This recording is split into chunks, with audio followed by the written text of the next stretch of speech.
The woman entered the forest before the sun rose, her breath hanging in the cold air like smoke fading, slow among the bare branches that leaned together as though whispering about her.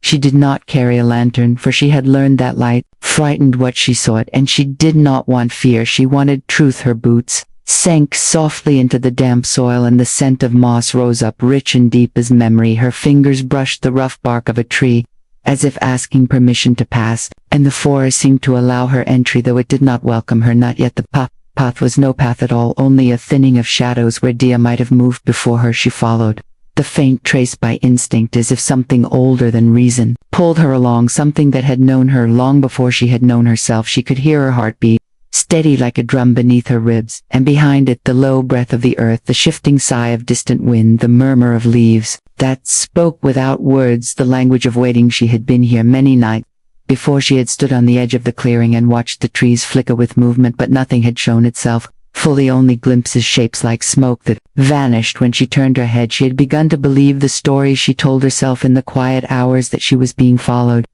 not by beasts but by something else, something that walked the thin line between animal and dream. She had tried to forget it, to sleep without listening, but the call had returned again and again, and tonight she had given in. The air thickened as she moved deeper, each step pulling her closer to the pulse she could not name. The cold pressed close around her, but her skin felt warm, alive. She knew she was being watched, not by a single gaze but by many, the sensation crawling along her spine like fingertips unseen. Her breath faltered for a moment. Yet she did not stop. She had crossed the threshold of choice long ago now. There was only forward, only the truth waiting in the dark. She remembered the stories her grandmother had whispered by firelight, of spirits that wore the skins of wolves, of guardians that watched the borders between man and wild, of creatures that hunted not flesh but fear. And she had laughed then, young and untouched by loss, but now she walked with those words in her blood, and they no longer seemed like stories.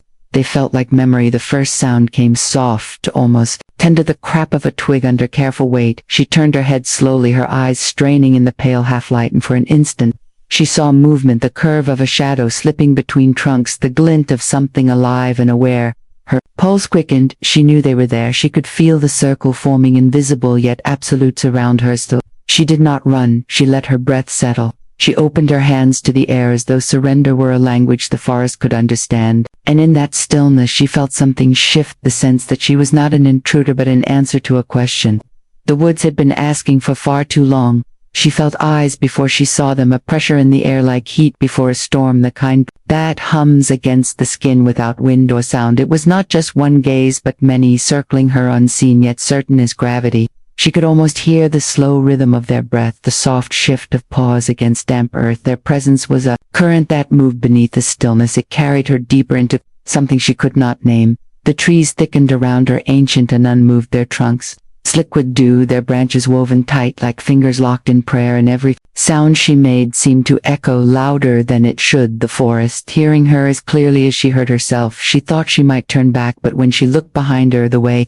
she had come was gone, swallowed by mist or memory, the path no longer a line but a loop, and she knew she had been chosen to stay. She walked slower now, her breath shallow, her heartbeat steady in her ears like the slow roll of distant thunder, and then a flicker of light caught her eye, not the white gleam of dawn but the gold reflection of something alive, watching her from the dark. The eyes shone, not as threats but as questions, patient and precise. She whispered softly, though she did not know why words came unbidden, promises or prayers that even she did not understand. The shapes began to form between the trees, one by one, not rushing her, not charging, but revealing themselves with the ease of something that had always been there. Their bodies low, their fur rippling with the faint shimmer of dew, each movement a careful note in a silent song. She counted 7, then lost count, their numbers shifting like mist, their edges blending with shadow and ground until she could not tell where the forest ended and they began. They did not growl, they did not move closer, they only watched, as if testing the space between them, testing the truth of her stillness. And she felt something within her rise to meet that test, not courage exactly but surrender, a calm that came from the center of her fear. She let her shoulders drop, her arms hang loose. She let them see, her eyes see. The way she did not flinch. One of them stepped forward, its paws leaving no sound on the leaves, its breath visible in the chill, its body Tall, lean, scarred by time, that marks the battles fought not for hunger but for claim. It was beautiful in its silence, terrible and pure. She felt the pull of its presence. Like gravity, its gaze locking onto hers, not as prey but as mirror. The air between them trembled as though stretched to thin. Her chest ached with the effort of holding so much quiet. She wanted to speak, wanted to ask why they had come, why she had been chosen, but something inside her whispered, not yet, not now. And so she waited as the fog wound around their legs, and the forest held its breath once more. Asterisk, from the fog came the first shadow, then another, until the clearing itself seemed to breathe their presence. The woman stood still, her heartbeat slow, her eyes tracing the edges of movement as more of them appeared through the trees, sleek and silent, their fur marked with streaks of moonlight, their eyes holding that strange shimmer between hunger and thought. She counted them, though the number kept changing. One moment 5, the next 10, then 7 again, as if the forest decided how many. Their Shibati packs surrounded her, their formation natural, unspoken, their bodies low but not crouched, their tails still. The circle closed slowly, each step soundless, their paws pressing into the damp earth without breaking the quiet. Her breath fogged before her face and vanished into the air like a secret, leaving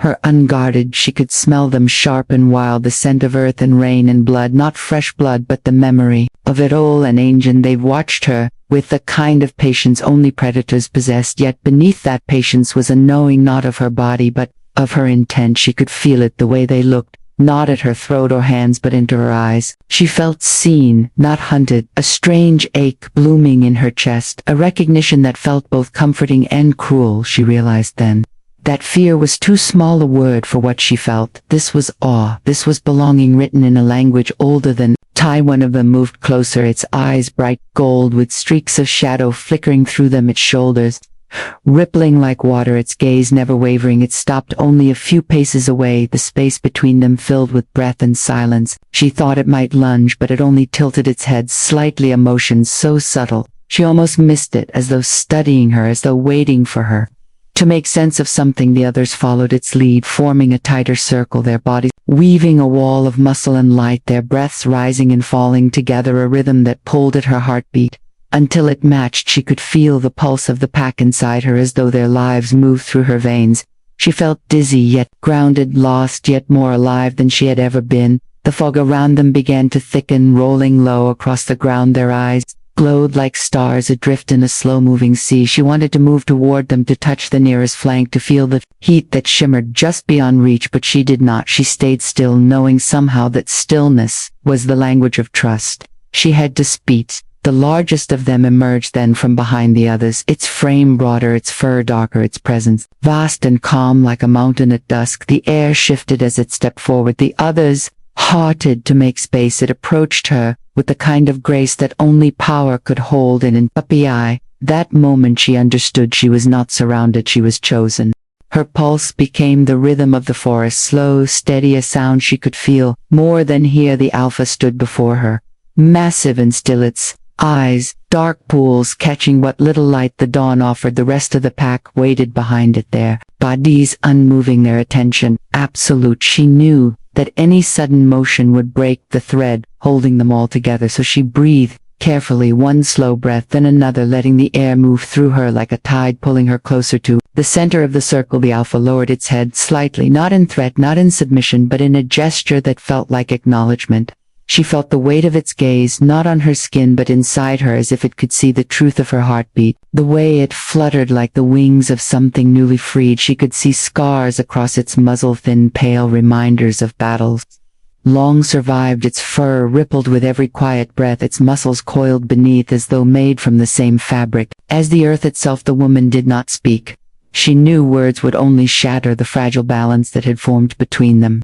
Instead, she bowed her head slowly, and when she lifted it again, the alpha had taken another step forward, close enough that she could feel its warmth radiating through the cool air. She wanted to reach out to touch, but her hands remained open at her sides, fingers trembling just slightly. The sound of her heartbeat filled the clearing again, louder now, like a drum that kept time with the silence around it. The rest of the pack began to move, not toward her, but around her, their steps deliberate, the circle closing, not in threat but in completion. They moved like a single creature, each breath shared, each motion a whisper of coordination honed by instinct older than memory. She felt the energy gather around her, a slow spinning pulse that made her dizzy.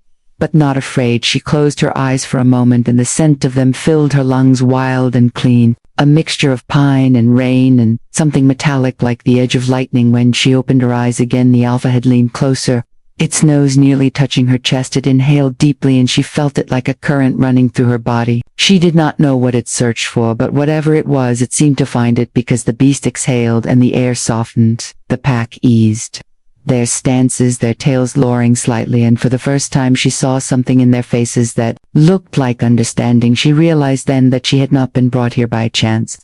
The forest had not simply allowed her to pass, it had led her here to this moment where predator and humans stood in balance, where fear and wonder met in equal measure, and though no word was spoken, she felt the question hanging between them, clear as thought itself. What will you do now? The forest held its breath around them, a vast silence woven with the faint pulse of life.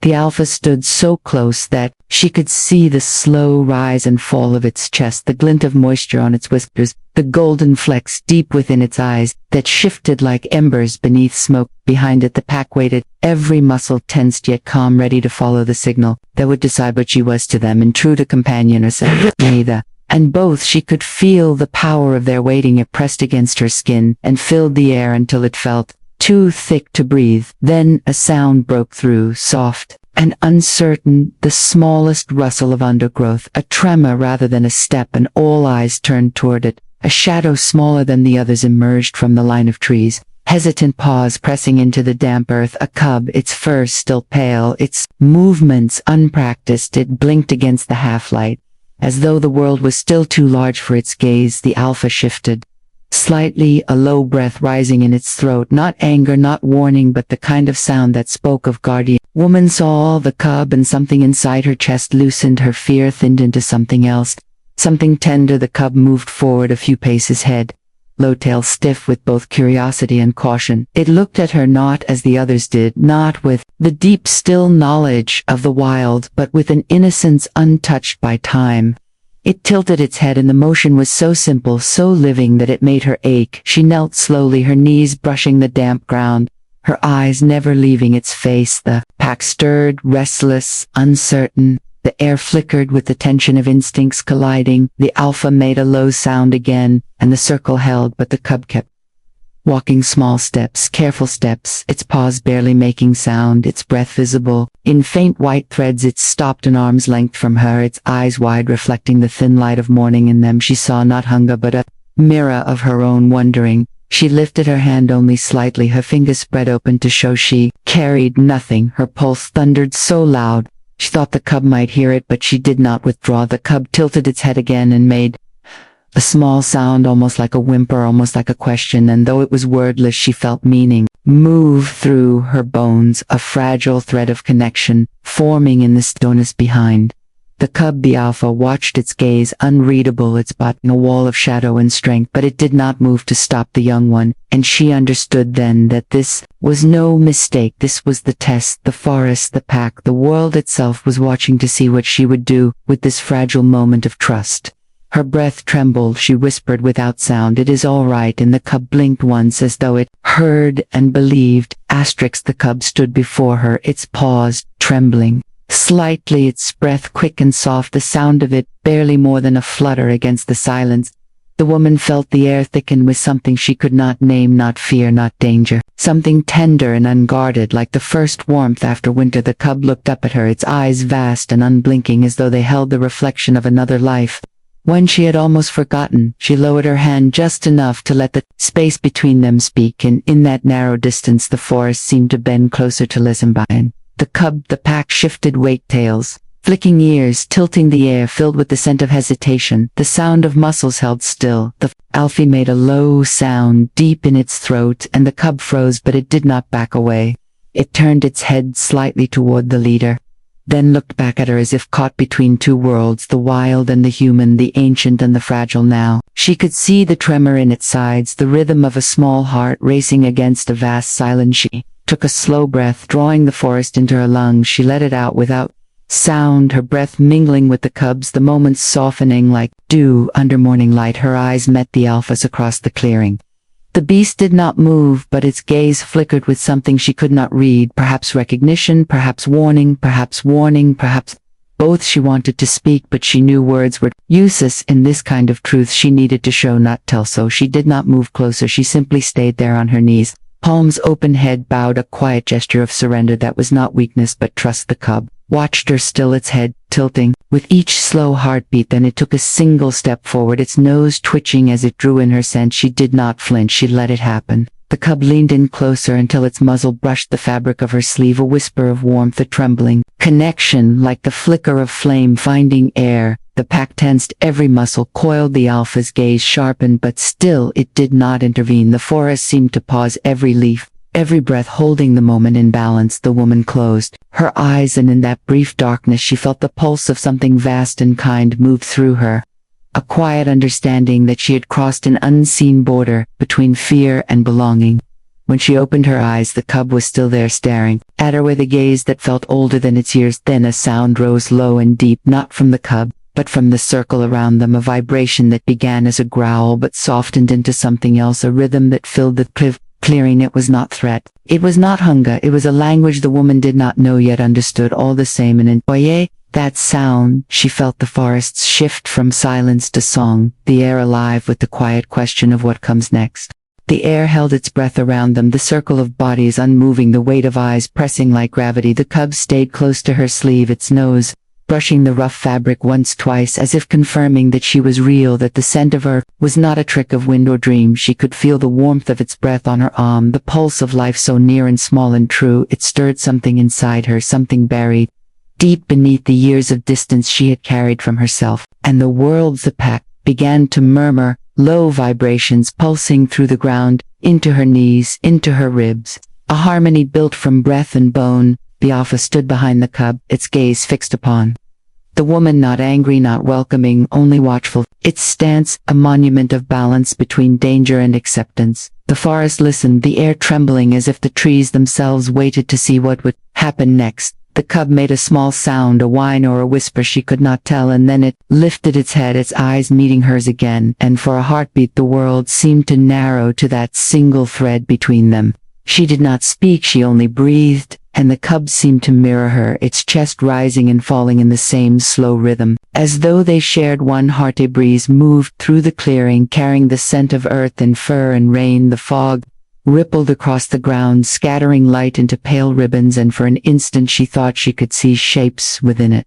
Faces or memories shifting just beyond understanding. Her pulse quickened. Her skin tingled, the sense that she was standing at the edge of something immense, something both beautiful and terrible. Then the cub leaned closer, its head pressing lightly against her hand, and the contact was so brief yet so shattering that she almost wept. The pack reacted not with violence but with motion, a collective step forward, tails flicking paws, shifting, the sound of breath deepening, the air filled with the thunder of hearts, not hers alone but all of them, one rhythm, one sound, alive and ancient. She looked at the alpha, and in its eyes she saw no hunger, only calculation, the deep intelligence of a being that understood boundaries and the rare courage it took to cross them. Its head lowered a fraction, the tension in its shoulders easing, and she realized that the cub had done what no human could have done. It had bridged the unspoken divide. It had reminded them all of something simple, that fear could be replaced by choice. The woman let her hand rest in the air where the cub had been, her palm open, her eyes soft, her breath steady. The forest was no longer silent. It hummed with the faint echo of unity, and for the first time she felt that she was not a trespasser in this wild heart, but a note in its song. And the cub looked back at her one last time, eyes bright with a question that had not yet been spoken. A voice rose in the stillness, not from her, not from the air, yet carried by both. It came like the breath between heartbeats, like the whisper of wind through hollow bone, a sound that was not language yet shaped meaning in her chest. She felt it before she understood it, a vibration soft and endless as thought to a shield. You now, the words not spoken but alive in the space between them. Her breath faltered, and for a heartbeat she could not tell if the question belonged to the cub or to the forest, or to something older that had always been listening. The cub stood before her, head tilted, its eyes reflecting the pale dawn light. The words seemed to hang from its gaze, shimmering invisible threads woven into the fog around them. She could feel them pulling at her from every direction, as if the question itself wanted to be answered, not with sound but with truth. She tried to open her mouth, but no voice came, only a tremor of breath that carried the weight of everything she had not said in her life. The Alpha lifted its head slightly and the pack followed, their eyes all upon her. The air grew thick with waiting. She could feel the pulse of the earth beneath her knees, a deep, slow rhythm that matched the beat of her heart. She looked from one face to another, their fur moving like ripples in water, their eyes glinting with reflection not of her body but of her soul. She realized then that this was not a question for her safety. It was something greater. It was the asking of trust, the offering of belonging. She wanted to cry, but the forest did not. Allah, tears here. Emotion became breath, and breath became wind, and the wind carried meaning beyond her control. She bowed her head and laid her hand against the earth, feeling its heartbeat. Beneath her palm she thought of all the walls she had built, between herself and the world, all the ways she had turned away from what was real and living and wild. She let them fall one by one like leaves surrendering to gravity. When she raised her head again, the cub had moved closer, its nose almost touching her knee, its eyes wide and unguarded. She whispered inside her own mind, yes, and though the word made no sound, the cub heard it. Its ears flicked forward, its body relaxing in the slow grace of understanding. The pack stirred a ripple of movement. Like wind through tall grass, the alpha gave a low hum that rolled across the clearing, deep and resonant and final. The forest seemed to sigh as if relieved. The mist lifted in slow spirals, revealing the faint shimmer of sunlight threading through the trees. The air was warmer now, softer, the circle of predators no longer a trap but a boundary drawn in protection. She could feel it around her, invisible, but sure she was no longer a stranger. She was something new to them, and they to her. The cub pressed its head against her leg once more, and the question no longer needed an answer. The alpha turned to the cub, then to her, and the circle loosened the weight of tension. Dissolving into breath and warmth, the pack shifted, their bodies moving with a fluid grace like a river finding its way back to calm. The fog began to thin, threads of gold sliding through the trees. The forest exhaled a soft sigh of release, and the sound carried through every branch and leaf. The woman remained still, her heart no longer racing but steady as though it had found a rhythm beyond fear. The Alf stepped closer, its shadow passing across her face, its eyes deep and endless, filled with the color of earth. After rain, it lowered its head once more, and she understood this was not dominance nor surrender. It was something older, something like respect. She mirrored the motion, bowing her head, and when she lifted it again, the air between them felt different, lighter, as if the forest itself had redrawn the boundary between what was wild and what was human. The cub pressed its small body against her knee, its fur soft and cool, its heartbeat fluttering like a bird trapped and freed. All at once she rested her hand lightly on its back, feeling the fragile strength beneath the fur. The cub did not flinch. It leaned closer, and a quiet hum rippled through the pack, a sound that felt like agreement, the kind of language that needed no words. The alpha moved past her, brushing her shoulder as it passed, its fur rough against her sleeve like the texture of bark and flame. She closed her eyes for a moment, letting the feeling wash through her. She felt the presence of every heartbeat around her, the steady song of life that connected them all. She realized the pack had not come to hunt her or test her. They had come to see if she could remember what she had forgotten, that the wild was not an enemy to conquer but a mirror to be seen through.